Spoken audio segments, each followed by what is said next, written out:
तो अपराध से संबंधित या राजनीतिक कोई बहुत बड़ा कोई नेता किसी से मिल लिया कहीं दल बदल के वगैरह वगैरह, इन्वेस्टिगेटिव जर्नलिज्म उस तरह का था। 91 के बाद जो इन्वेस्टिगेटिव जर्नलिज्म जो है उसने एक और आयाम पकड़ा, वो था आर्थिक अपराधों के बारे में भंडाफोड़ करना। पहला उदाहरण आया 92 में, जिस समय हर्षद मेहता ने सेबी में जो जिसको कहते हैं कि बहुत हेरा फेरी की थी, करोड़ रुपए कमाए थे, तो सुचेता दलाल नाम की पत्रकार ने उसका पहला भंडाफोड़ किया था।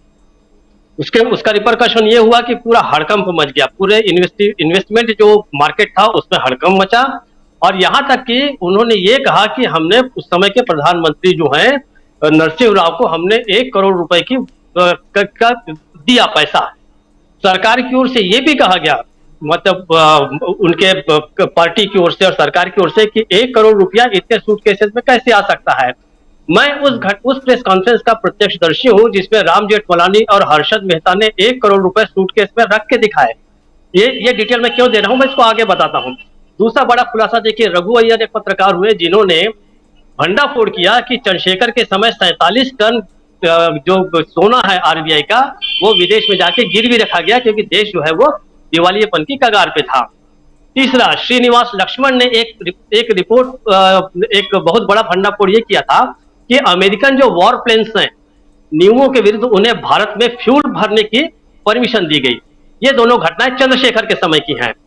उसके बाद आप आइए, माणिक डावर नामक एक पत्रकार ने इन्वेस्टिगेशन से बताया कि जो उस समय के सीबीआई के प्रमुख थे मोहन कात्रे, उनके पुत्र के संबंध रिलायंस इंडस्ट्री लिमिटेड से हैं, ये भी आया। उसके बाद हमारे सामने हाल के वर्षों में पेंडोरा पेपर्स लीक और विकीलीक्स, ये दो बड़े और भंडाफोड़ हुए जी। और अब जो हम देख रहे हैं, जो हिंडनबर्ग की रिपोर्ट है, इसमें फर्क यह है कि पहले जितनी भी रिपोर्ट्स हुए उसके सब में स्पष्टीकरण आया, बहुत तेजी से आया, यहां तक कि सरकारों ने भी दिया और जो संबंधित पक्ष थे वो देते गए थे। लेकिन ये पहला ऐसा मामला है हिंडनबर्ग का जिसका देखिए आप बर्फ की तरह बिल्कुल सब कुछ शांति से बैठे हैं। तो हम इस स्थिति पे आ गए हैं कि अब आप कुछ भी कर लीजिए, ना हमें बयान देने की जरूरत है।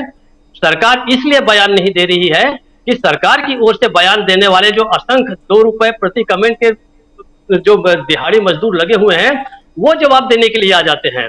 ये बहुत बड़ा ट्रेंड है जो नुकसानदेह होगा। दूसरी बात, आप लोगों ने इन्वेस्टर्स के नुकसान की बात की, छोटे इन्वेस्टर्स के नुकसान की बात की। गौतम अडानी 7वें नंबर पे आ गए।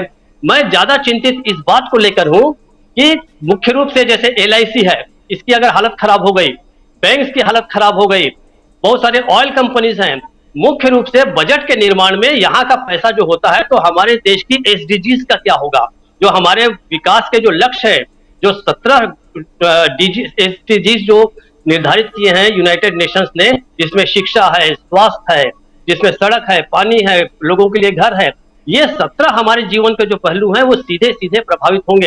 देखिए, इसमें बहुत सारे इन्वेस्टर्स के प्रति मुझे बहुत ज्यादा सहानुभूति इसलिए नहीं है कि वो खाए पिए अघाए लोग हैं, उन्हें बहुत फर्क नहीं पड़ता। जब वो जिस समय अडानी नंबर 1 बने, उस समय एक पोस्ट निकली थी सब जगह कि भारत ऐसा देश है कि जहां पर हम अपने उद्योगपतियों पे गर्व नहीं करते, मतलब अडानी पे हम गर्व नहीं करते, अंबानी पे गर्व नहीं करते। ये एक उसी वर्ग द्वारा IT सेल से बहुत अच्छा लिखा गया था, तो आप मान सकते हैं कि वो IT सेल ने ही तैयार किया होगा। वो पूरे देश भर में फैलाया गया और कहा गया कि भाई आप इनके प्रति बहुत ही इज्जत बख्शिए। तो ये वो वर्ग है जो आज भी, देखिए आज भी कुछ पोस्ट ऐसी मैंने देखी, लोग ये कह रहे हैं कि देखिए ये समय जो है अडानी कंपनियों के शेयर्स खरीदने के लिए बहुत अनुकूल समय है, आप खरीद लीजिए। तो मैं कहना चाहता हूं भाई, वो ऐसे जो अटकटे जो इन्वेस्टमेंट के जो परामर्श दाता है, उनकी बात पे मत जाइए। तो ये भी सलाह दी जा रही है कि ये कोई, इसमें कोई बुराई नहीं है।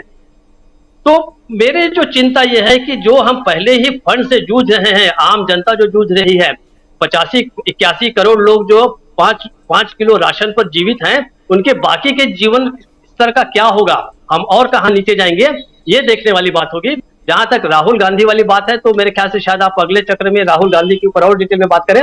लेकिन ये बात तो है ही कि राहुल गांधी की कई बात जो सब सामने आती जा रही है, और ये जो उनकी यात्रा जो रोकी गई है, अब देखना इसमें यह है, और खुद कांग्रेस को भी इसकी मांग करनी चाहिए कि भाई ये जो रोकी गई, क्या जानबूझकर वहां से सिक्योरिटी वालों को हटा दिया गया या क्या किया गया।